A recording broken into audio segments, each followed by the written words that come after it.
Welcome to another episode of Rebel Daughters, The Secret Ingredient. I'm Ann Grossman, the owner of Rebel Daughter Cookies, and today we're going behind the scenes with another one of my favorite small local women-owned businesses that I love and I think you should know about. Today we're in Stamford, Connecticut with Alexandra Castro. She's a Latina making a name for herself in the male-dominated pizza world. We're at one of her pizza making classes. We're gonna make some dough, we're gonna eat it, we're gonna drink some wine, we're gonna have some fun. Let's go talk to Alexandra. All right, Alexandra, thank you so much for having us. I'm so excited to take part in your pizza class. Well, thank you so much for coming today. It's going to be really exciting. I think you're going to have a blast. I feel like whenever I try to make bread, I always kill the yeast, so this will be educational for me. But one of the reasons I wanted to interview you is because I feel like your background and your story is so unique. So tell us about how you got started and your journey from Colombia, where you grew up, to the Stamford Co-Create Kitchen. I was born and raised in Colombia. Small town is called Buga. I went to culinary school there. At some point, I didn't really like savory kitchen or cooking.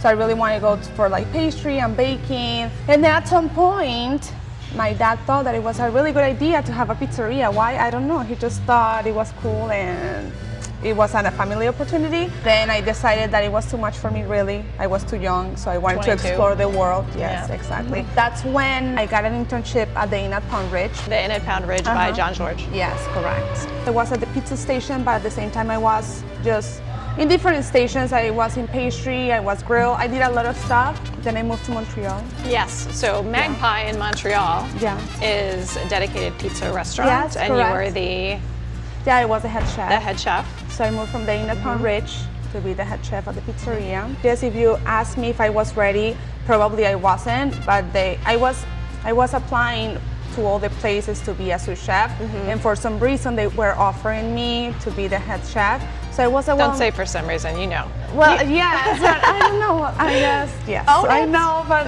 it's different, you know. It's like moving to another country. That had to have been so overwhelming, and I mean, you were very young relatively. So now you're promoted to head chef all of a sudden. Yeah. What was the biggest learning experience that you took away from being the head chef at, how old were you?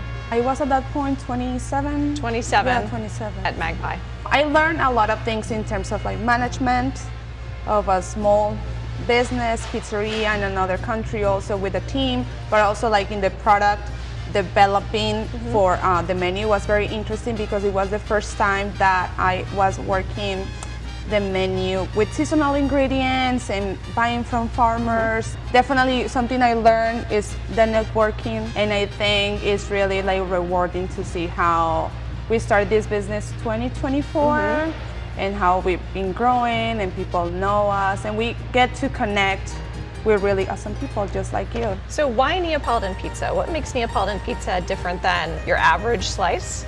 And what do you love so much about it?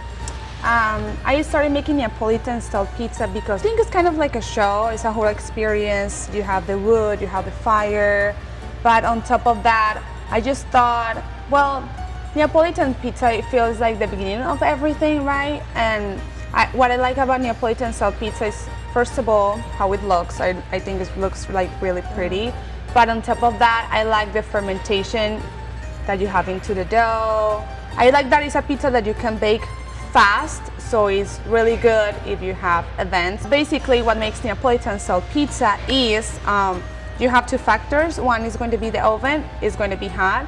If you think, because they were made in wood fire oven, so it's 1,000 Fahrenheit or something like that, is super hot.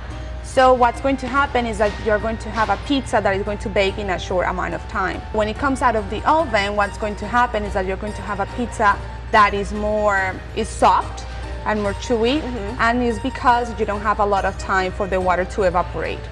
So you teach classes like the one that we are at today. You do pop-ups, you do frozen pizza.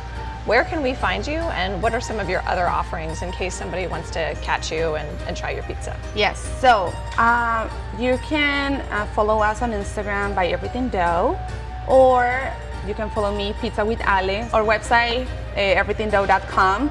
We offer, as you mentioned, the pizza classes. We offer pop-ups during the summer. We go to the Stamford Nature Museum. If you want to try our pizza fresh, made fresh, that's the place to go. So good. Yeah, it's the only place we go, really. The dough that we're making tonight, how long like how long are we letting this rise? I'm very curious because I feel like when I make dough at home, it has to rise for like an hour. Yes. So how are we getting it today, made, in the oven, out, so we can eat it all at once? So the dough you're going to be making today, you're going to take it home, and that's going to be ready probably tomorrow. And then we have dough. Let me bring some dough. So that's the magic. We do a long fermentation process. This has been fermenting for 48 hours. That it's going was to my look question. something like that.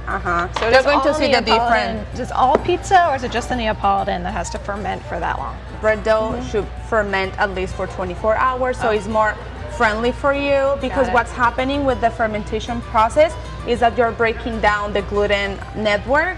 You know, more things are going into it, but like so people can understand. That's what makes it so deliciously stretchy. Yeah, so it's going to be more elastic. It's going to have better flavor because of the fermentation, right? Easier to digest. Yeah, that's the main thing. It's going to be more easy to digest. Before we get started making our delicious pizza, can you leave us with 3 tricks that you know to make the best pizza we can at home? Yes, definitely. So, when you're making pizza in your house, in your home oven, first, you need to make sure that you're using a flour that is meant for your home oven. You can use an all-purpose King Arthur, so it's fine. I've been doing it wrong. Tip 2, very important, if you're going to bake in your home oven, you need a stone. You can get the stone or you can get the steel. You need to preheat it at least an hour in advance, so you have all that heat in the stone. Yeah, something else I've been doing. You want it very hot, you know, you Right. want retaining that heat. Okay. And the other thing that I'm going to say is, for baked or pizza with the sauce, take it out, put the ingredients, and finish the pie.